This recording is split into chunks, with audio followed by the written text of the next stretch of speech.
Most people use AI wrong, and that's why they get bad answers. Let me show you a simple formula to fix that instantly. It's called the RICECO framework, and once you use it, your AI responses will improve dramatically. RICECO stands for role, instruction, context, examples, constraints, and output. Let's take a real Excel example. Instead of asking, "Help me analyze sales data," use this. You are a financial analyst. Analyze my Excel sales data to identify trends and top-performing products.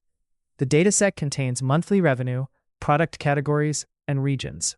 For example, highlight patterns like Region A grew 20% due to product X. Keep the explanation under 150 words and avoid technical jargon. Output the result in a bullet point summary. See the difference? Now AI knows who it is, what to do, what data you have, what kind of answer you want, and how to present it. This is what turns average prompts into powerful ones. Start using RICECO today, and you'll save hours every week.